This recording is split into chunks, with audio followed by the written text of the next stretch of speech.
Шуақты күндер. Зейнеп Ахметова. Бауыржан Момышұлы туралы естелік. Ғайникамал апай қайтыс болған соң атамның тілегі бойынша біз қолына көшіп келетін болдық. Бақытжан соның алдында жамбас сүйегіне жасалған 5-ші реттік ауыр операциядан кейін ұзақ жатып, үйге жақында шыққан. Атамның да ол кезде денсаулығы нашарлап, дүркін ауруханаға түскен кезі еді. Екеуіне күнделікті күтім, жақсы жағдай жасау өте қажет екенін түсіндім де, телестудияда істеп жүрген жұмысымнан босандым. Сендер дұрыстап орналасып алыңдар деп атам Алматы санаторияны емделуге кетті. Мен Бақыт пен Ержанды апаның үйіне апарып салып, көшіп қону қамына кірістім. Көшіп қону дегенде тіреліп тұрған дүние жоқ. Өзімізге жетерлік жұпыны мүлік машинамен бір қатынағаннан артылмады. Атам келгенше үйді реттеп дайындауым керек. Үйді ақтап, майлап, жуып, тазартып, әр заттың орнын тауып орналастыру әйелдердің дағдылы шаруасы екені белгілі. Ал творчествомен айналысатын адамның жұмыс бөлмесінің жиналуына тіпті жай қарауға болмайды. Мен оны Бақытжанмен бірге өмір сүріп жатқан жылдарымда біле бастағам. Бақытжан әлі жазушы емес еді. Газет журналдарда шығатын әңгіме, мақалаларынан басқа өзінің бір жеке кітабы, бірнеше аудармалары ғана жарық көрген болатын. Әдебиетте өз қолтаңбасымен көзге түсіп, өз соқпағын сала алмай, жоқ есіктен сығалаған күйі босағада қалып қояма, кесіп айтуға болмайтын. Дегенмен қалай десем де, ол творчестволық еңбекпен айналысатын. Жазуға отырғанда айналасында көзге түсіп, көңіл алаңдататын бөгде нәрсенің болмағанын қалайды. Оңашалықты, тыныштықты ұнатады.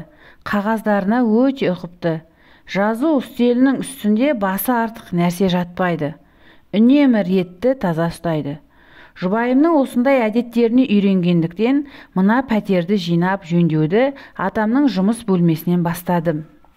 Шынымды айтайын, бұрын бұл үйге келіп жүрсем де кабинетті көрген емеспін. Өздігімнен кіруге именетінмін. Қазір кіріп барғанымда көңілім құлазып қалғандай болды. Атамның кабинеті мен ойлап жүргендей керемет көрінбейді. Қалай болса солай қойылған папкалар, үстелдің үстінде үйіліп жатқан дәптерлер, әр жерде бөлек-бөлек тұрған кітаптар, әйтеуір қараусыз шашылып жатқан дүниедей сезілді. Мүмкін атаның өзі керекті бір қағазын асығыс іздеп, әлем тапырығын шығарған болар деп, екі білекті сыбанып жіберіп кірісіп кеттім. Жеке жатқан кітаптарды шкафқа салдым, папкаларды үлкен кішісіне қарай орын беріп, қыздың жиған жүгіндей әдемілеп тізіп шықтым. Дәптерлерді жазу үстелінің тартпаларына сықап орналастырдым. Жазу машинасының қасында таза ақ қағаз қоюды да ұмытпадым. Біткен істің бәрі жақсы дегендей, тындырған жұмысына риза болып, атамның көңілінен шығатыныма алдын ала сеніп марқайып қалдым. Айтты, айтпады, есіктен кіргенде көзің қуанатындай болды. Біз көшіп келген соң атам үнемі телефон соғып тұрды. Аралықта немересін алып санаторийға өзімде барып қайттым. Демалыс мерзімнің бітуіне әлі біраз уақыт бар болатын. Алайда оған қарамай күтпеген күні атам үйге келді. Күтпеген дейтін себебім ол күні сәскеде телефонмен сөйлескенімде ертең Ержанды алып келгін. Таза ауада жүгіріп біраз ойнасын деген. Түстен кейін есіктің қоңырауы құлақ тұндыра шырылдағанда Бақытжан, бұл тек папамның қоңырауы деді. Сонау алғашқы рет мені көруге келгендегі есіктің сынып кетердей тарсылдағаны есіме сап ете түсті. Мен барып есік ашқанша қоңыраудың үні басылмады. Есік ашылған соң ғана бармағымен басып тұрған ақ түймені жіберіп, қоныстарың құтты болсын деп үйге кірді. Отбасының анау-мынау әңгімесінен кейін атам біраз демалайын деп бөлмесі жаққа кетті. Іле-шала қаһарлы үні де естілді. Бақытжан орындықтың арқалығына сүйеулі тұрған балдақтарына жармасты. Мен одан бұрын жүгіріп атаның қасына жетіп бардым. Не істегенсіңдер? Что за безобразие? Ашуы арыстандай аласұрып, айналасын қолмен сілтей көрсетеді. Нені айтып жатқанын түсінбей мен тұрмын. Неге тиістіңдер қағазыма дегенде барып, бірдемені ұғып ақтала бастадым. Мен реттеп едім. Бүйтіп реттегенің құрсын. Сапта тұрған солдаттай қақшиып қалған не бәле мыналарың? Қалай табам енді? Қалай? Атамның жүзі көз тоқтатып қарай алмайсыз. Түтігіп, көздері от шашып тұр. Сасқалақтап Бақытжанға қарап едім, иығын қиқаң еткізіп, бүлдірген өзің, жауабын өзің бер дегендейсің аймен, балдақтарын сықырлатып, ләм деместен бөлмесіне кіріп, есікті жауып алды. Барғын, деді атам, мен жаққа қолын сермеп. Зытып бердім десем өтірік болар еді. Аяғымды зорға сүйретіп ас үйге әрең жеткендей болдым. Атаның өзіме ұрысқанына қорланған жоқпын.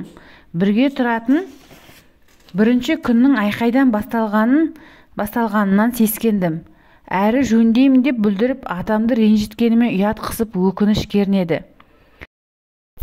Өз әкем айтушы еді, қалмақтың аты жем жемейді, жесе дорбаның түбін теседі деп. Сол сияқты тым тықыраңдап ұқыпты болғандағы қызған шекем мынау болды. Біліп тұрмын, көл көсір бір көз жасы алды артыма қаратпаймын деп тұр. Қазір өзіме ерік берсем даусым шығып кетеме деп ваннаға кіріп, есіктің ілгегін салып, сарылдатып су ағыза бастадым. Шүмектен судың шығуын күтіп тұрғандай өзім де ағылдым келіп. Кейде кеуден қысылғанда жылап алсаң жеңілденіп қалатын әдет емес пе? Әлгіндегі өксік басылып сергіп қалдым. Сергідім-ау, енді ваннадан шығуым мұң болды. Ұятай, бағанадан бері су сарылдатып тұрмын. Андағылар не ойлап жатыр екен? Мына қылығым тіпті сорақы болды-ау деп ойлармен шығуға батылым жетпей тағы біраз тұрдым. Қой, бұлай мақсатсыз тұра бермейін. Бәрібір шығуға тура келеді. Қолмен істегенді мойынмен көтеріп кешірім сұрайын. Әрі берден соң әдейі істегенім жоқ қой деп ақылым енді кіргендей болды. Жылағаным көрініп қалмасын деп бетімді жуып, ілулі айнаға қарадым. Ештеңе сезілмейтін сияқты. Bir жақсы жері көзім жуық арада қызара қоймайтын. Менің боркемдік жылаңқы екемді атам білмей қалады екен деген сеніммен орамалымды түзей салып ваннадан бері шықтым. Бақытжан балдағына асыла сүйеніп әкесінің қасында тұр. Атам бір нәрсені баяу айтып жатыр екен. Қастарына бірден баруға әлі де жасқанып, анадайда саусағымды шұқылап тұрып қалдым. Бері келгін, деді атам, даусын бағанағы ызғарлы леп білінбейді. Дегенмен Бақытжанды қалқалай келіп, қалтарыста тұрдым. Мой беспорядок – это есть высший порядок, деді атам. Атамның орысша қазақша маған сөйлей беретінін бұрында білетінмін. Бірақ орысша айтылған тұжырымды осы сөйлем миыма шегелегендей қайтып есімнен кетпеді. Кешіріңіз ата, мен енді ештеңеге теспеймін дедім. Бұл қайдан білсін, айту керек еді. Енді өзіңе қиындау тиетін болды, деп Бақытжан жау кеткен соң қылышын тасқа шауып. В адвокатах не нуждаюсь. Баласына ала көзмен қарап бұрқ етті. Бақытжан маған қарағанда әкесінің мінез сырын жақсы біледі, өзінше жол тауып кетті. Өзі тәртіпке бағынбайтын адамның қағаздарын жөнге салам деп нең бар еді, өзіңе обал жоқ деп күліп, сөзді мен жаққа бұрып жіберді. Менің ойлап тұрғаным да сол ғой, деді атам көңілденіп, сөйтті де мен жаққа қарап, бұдан былай жылағың келгенде суды сарылдатпай-ақ жылай бер дегені. Бақытжан үйді басына көтере қарқылдап күліп жатыр. Амал жоқ, күлкіге өзім де қосылдым. Атам байқамайды деген бекер екен, сезімтал адам сезбей қоймапты. Ең бастысы ата ашуланғанда алғашқы соққыға төтеп шыдамдылықпен үндемей құтылсаң, суынып сабасына түскенде түсінуге болады екен деп ойладым. Атам кейін біртіндеп қағаздарын өз қалауынша реттеп алды. Енді мені қатыстырып отырды.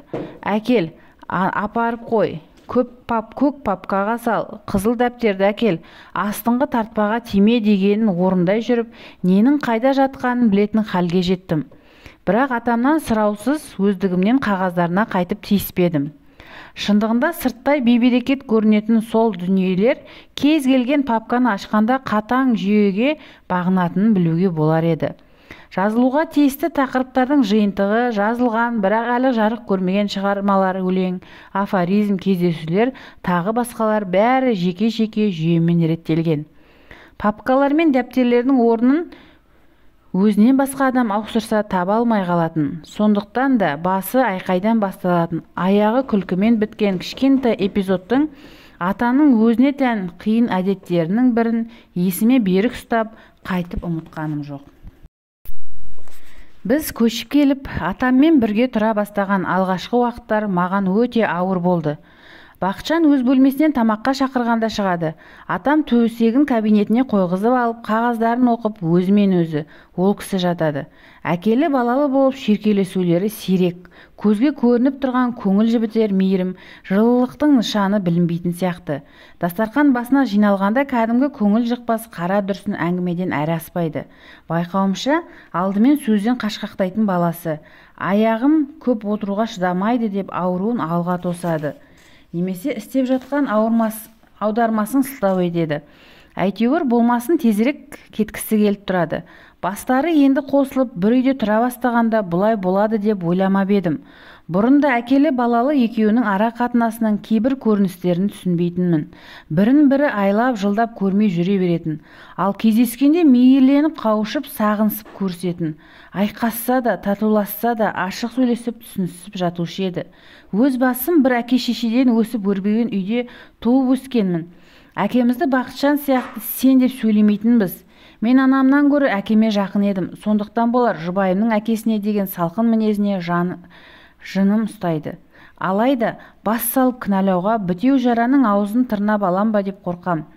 Отты кім ұстаса, соның қолы күйеді дегендей, әке қанатының астында өкпеген адамның ішінде не жатқанын кім білсін. Күннен күнге үйге еңсесі басқан бір үнсіздік орнығып келеді. Дауыл алдындағы тына қалған аспандай тымырсып, тыныштық үрейімді ала бастады.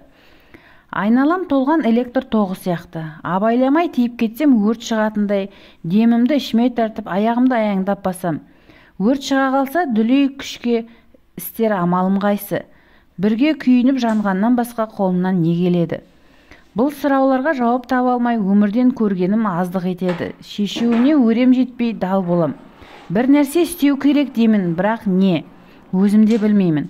Ал белгісіздік деген қашанда адамды оңдырмай қинайды. Бұл үйдегі ең еркін адам кішкентай Ержан. Үлкендердің ара қатынасында шаруашы жоқ. Қай бөлмеге кіргісі келсе, алшаң басып кіріп кетеді де, не айтқысы келсе өзгеге пысқырып қарамай сөйлей береді. Қайта арадағы дәнекер бәрімізді жалғастырып жүрген нәзік жіп сол. Бұған да тәубе деймін. Тастай жабық есіктердің үрейлі болатын мен сол кезде терең түсіндім. Есік айқара ашылып, ассалау деп біреу кіріп келсе, үйдегі ауыр тыныштық серпіліп, әдемі бір жылылық қоса кіреді екен. Кім болса да үйге кісі келсе екен деп тілеп тұратын болдым.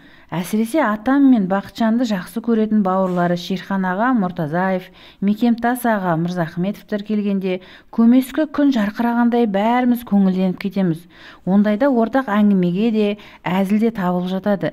Мені орап уысынан шығармайтын үрей дүниесі ыдырап, иығымды басқан зіл қаратас жоғалып, аяқ қолым жеңілдеп бір жасап қаламын. Алайда бір күн өтпей қайтадан қайратынан айырылып, жасқана жалтақтап, болбырап шыға келем. Маған ұрсып, зекіп, отырсам опық, тұрсам сопақ деп жатқан пенде жоқ. Тек әке балалы екеуінің қас қабағына бағудан осындай бейшара күйге түсемін. Сезімтал жанды, өткір ойлы асыл атам. Менің екі тастың арасында жаншылғандай болып жүрген жан азабымды түсініп, өзі жөн сілтеді. Бір күні қасына шақырып алып, қарсы алдында тұрған креслоға отыруды бұйырды. Темекі қорабынан бір тал Қазақстан сигаретін алып, мүштегіне жайлап тегізді. Шырпы соңына дейін жанғанша асықпай тұтатты. Атам темекіні көп тартады, бірақ нағыз темекішілер сияқты құмарлана сорып, түтінін ішіне жіберіп, мұрнынан бұрқыратпайды, тек түтіндете береді. Бір жолы сөз арасында есекке мінудің де ебі бар, менің өз әдісім бар деп күлдіріп еді.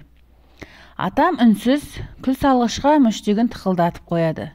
Менің отырғанымды ұмытқандай назар аудармайды. Қалың қасының екі арасындағы қос сызық әдеттегідей тереңдеп кеткендей көрінді. Айтсам ба, айтпасам ба деп ой тұңғиығына батып отырғандай. Мен үндемей күттім. Атам ақыры сөзін бастады. Сабырлыға сыр айтсаң, сыр түбіне жете тыңдайды деген бар. Мен сені сөз түсіне біледі деп ойлаймын. Момышылдарының семьясына сен кейін қосылған адамсың, бірақ жат емессің. Бөтен болғың келсе де бола алмайсың. Жасым 60-қа келгенде тұңғыш сүйген немеремнің анасысың.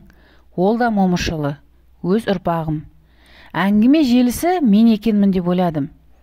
Бұл шаңырақтың жұрт неше саққа жүгіртіп жүрген атақ шатағы көп. Өзің өскен семьяда болмаған қайшылықтары жетерлік. Соның бірін білсең, бірін білмейсің. Меніңше сенің аса түсіне бермейтін бір түйінің балам екеуміздің ара қатынасымыз болса керек. Мен осы тұста иә дей жаздадым.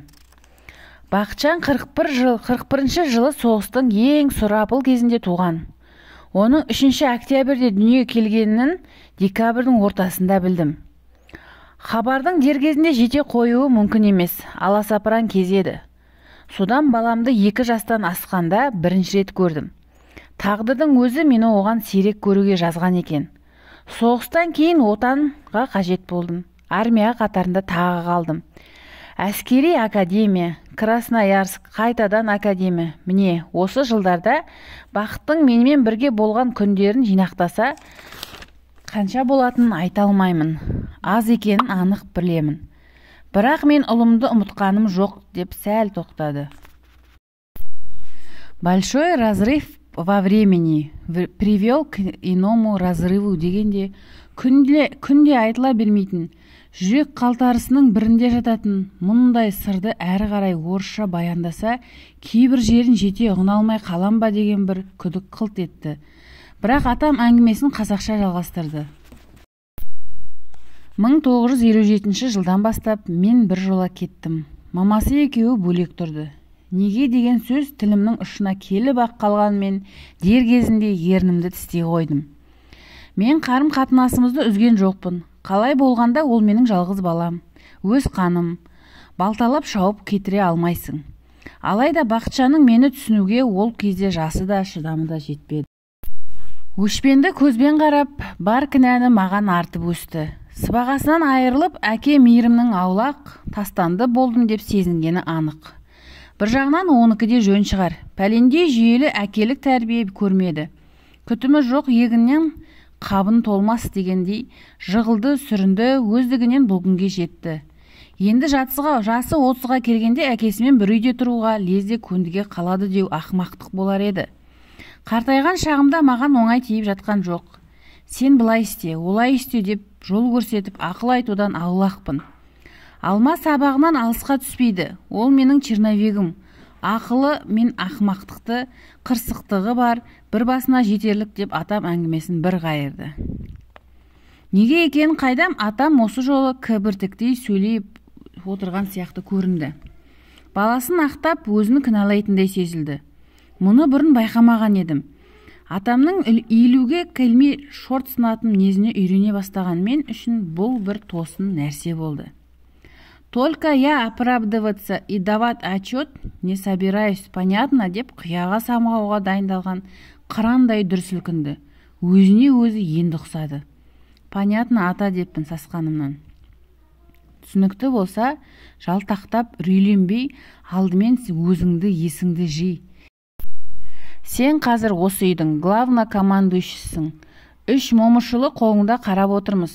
Шөміштен қатырам десең де еркіңдеміз деді. Атам сөзін юмормен аяқтады. Дегенмен ар жағында батпан салмақ жатқанын байқадым. Мені главнокомандующий дегені 2 тізгін бір шылбырды келінге беріп, айтқанға көніп айдағанға жүретін менің атам емес. Өзге тұрмақ өзіне өзі бағынбайтын табиғаты тәкаппар жаратылған өзгеше жан. Атам маған ақыл көйсіп, уағыз айтып, құрғақ насихатты төпелеген жоқ. Келін деп кем көрмей, тең адамша сырласып, ұзақ сөйлесті.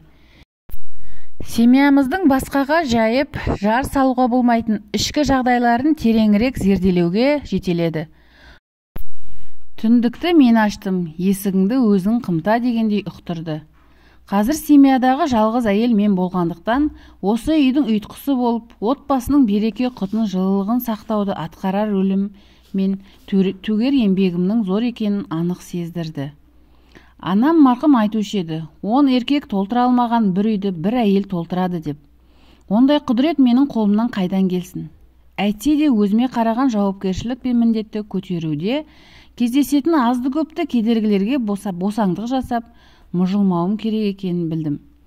Әрбір іс-берекеттің тууына түрткі бір себеп болады. Мен іс-әрекетті ғана көрмей, оны тудырған себепті түсінуге, үйдегілердің жан күйінің толғаныстарына, сезім сырларына терең үңілуім керек екенін білдім. Рухани бірлік, рухани түсінісу болмаса, менің ас әзірлеп, дастархан басына жиналғаным жартылай қызмет. Оны жатта істей алады деген қорытындыға келдім.